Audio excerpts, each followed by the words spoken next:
Welcome back. It's now time for Midday Sports.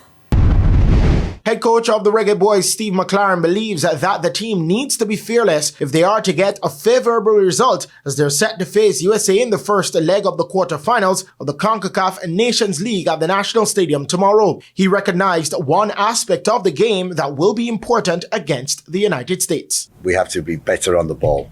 We have to deal with the ball better.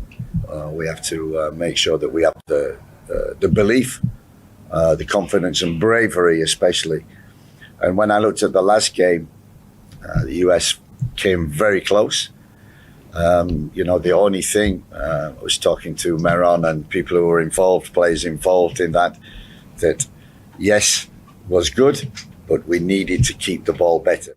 And newcomer midfielder Isaac Hayden explains what he hopes he'll bring to the team. I think, if people have watched me play, they'll know that I'm a highly committed player. Obviously defensively probably stronger than going forwards. But I think it's, creating that balance between attack and defence is probably my best attribute of the game. Making sure that rest defence is good. Turnovers, duels, making sure that defensively we're as solid as possible. And then it gives the chance, like the coach has said, the attacking players that we've got in the team to do the damage.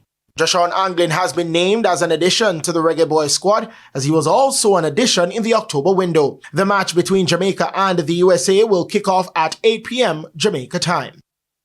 Action continues in the Issa da Costa Cup as 3 games will be contested in the rural area competition. In Group A, Frome Technical will have a chance of jumping into second in the table when they face St. Elizabeth Technical at the Landilo Sports Complex. From Group B, with all teams on 1 point, progression is up for grabs as Central High will play Ocho Rios High at the Wembley Centre of Excellence, while Garvey Masaya will take on Monroe College at Glenmuir. All matches start at 3 p.m.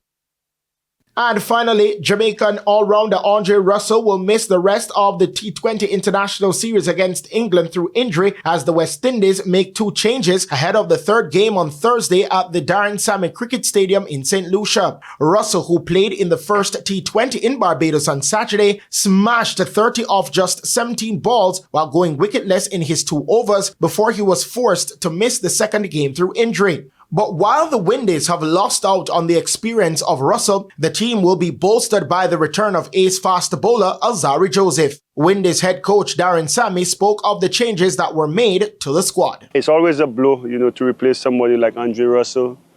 Very experienced. He brings 2 assets, bowling and batting, and also with his fielding. So it's always hard to replace him. We have young Shamar Springer, who made his debut in Sri Lanka, to replace him. Exciting young prospect. Shamar going and get ready for the Test series, and obviously Alzarri Joseph is back from his suspension, and we're looking forward to welcoming him and the experience he brings in this squad. The full squad reads Rodman Powell, Roston Chase, Matthew Ford, Shemron Hitma, Terrence Hines, Shea Hope, Akil Hussain, Alzarri Joseph, Brandon King, Evan Lewis, Gudakesh Moti, Nicholas Paran, Sherfane Rutherford, Romario Shepard, and Shamar Springer. I'm Christopher Scott, and that was your Midday Sports Report. Thanks, Christopher. And that's the Midday News. I'm Kerry-Ann Simpson. Join us at 7 for Primetime News. On behalf of the news, sports and production teams, good afternoon.